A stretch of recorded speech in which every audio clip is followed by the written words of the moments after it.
Hello, and welcome to Newton's Laws, with narration by John Collins. Now, today we'll be showing you all the sort of stuff that deals with these laws. Now, let's first start off. Who was this Isaac Newton fellow? Now, you may be wondering. Now, Isaac Newton was this smart scientist from the 17th and early 18th century.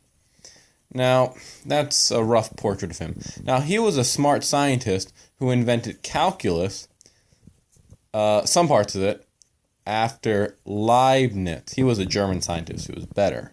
Now, Isaac's most important contribution was to the science of physics, which he developed a new sort of model that was based on three laws that we will go into later. But these three laws help define the sort of, scientific minds and the scientific theories that are still used in most high school classes today and weren't really changed until the discovery of quantum mechanics in the 1920s and special relativity and all that. So overall, highly influential stuff here.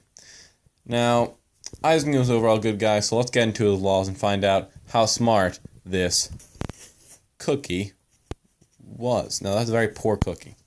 Now, let's get into the first law. That's not the first law. Here is the first law. Now, Newton's first law, as you can see, says every object persists in its state of rest or uniform motion in a straight line unless it is compelled to change that state by forces impressed on it.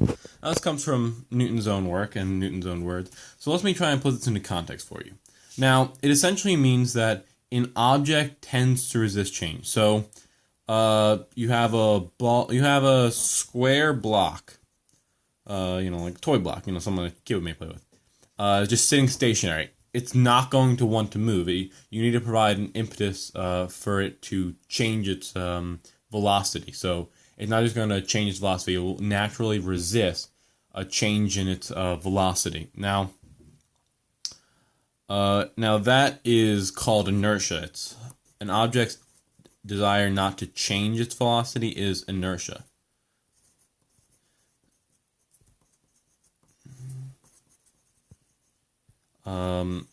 Now, often an object's velocity, often that sort of thing, it's, how do I put this? Often inertia is based on the mass of an object, so often more massive objects have a much higher inertia and resistance to change than things of lower inertia. That's why it's harder to push a boulder than it is to push your baby brother around. Now, this is also, one thing that may be confusing is that inertia does not imply, the first law does not imply being at rest. Now, see, for example, as long as the forces are balanced on an object, it doesn't matter if it's moving out. For example, this is technically a ball moving at constant velocity, say 5 meters per second. That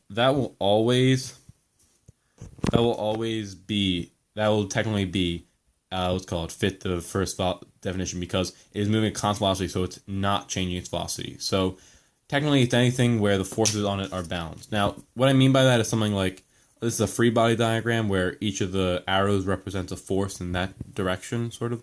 So if something's and essentially this object, despite having forces pulling at it in all directions, since this one cancels out with this one and this one cancels out with this one, it's technically satisfies the first law and it follows that logic, because it is not moving and thus it has the inertia because it just has the same constant velocity and all those forces cancel out. Now, each of Newton's laws also has a rotational equivalent, which I'll briefly show you here. We'll not go too in depth with it, so I do not conflict with any other units, but this is briefly what it is. Essentially, it's in the absence of a net applied torque, the angular velocity remains unchanged. So torque is essentially the rotational analog of force. So it's essentially like a torque is essentially like the force you apply to a wheel. Like you push a wheel with your hands.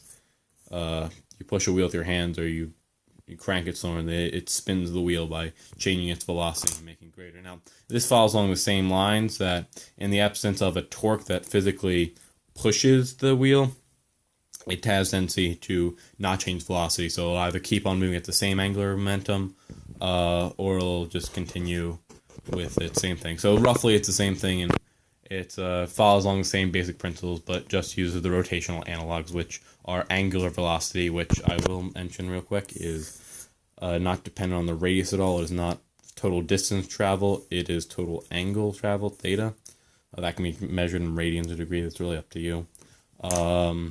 Now, let's move on to the second and probably more famous law that almost all of you have probably heard of. Now, this is Newton's second law. The exact words here are: force is equal to the change in momentum per change in time for a constant mass. The net force equals mass times acceleration. Now, this is essentially one where you've seen unbalanced force be used. Now, an unbalanced force is when the force is prevailing in a single direction, to the point where, I guess you would say, it's where this is pushing on this object like that, and there's only a smaller force this, so technically it's got a net force of that. So that's what essentially that he means. But change in momentum means momentum equals PV, it's P equals MV. My bad, I messed up what each variable means there.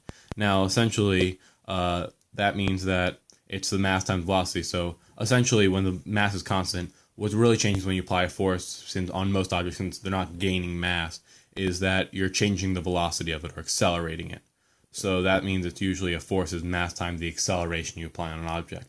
Now, I'm going to show you a real quick practice problem and how this can be applied. Now, you can also use with free body diagrams. For example, like let's say you have a little bit.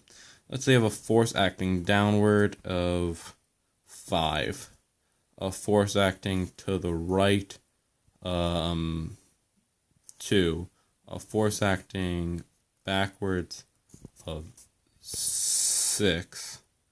Wait, is that right? And what's called a force acting upward of 3. So essentially, this if you're asked to calculate what is the net force on the object, what you do is you have to cancel out the forces. So it's moving 4 to the left and 2 down. So essentially it's moving at an angle. Let me calculate that real quick.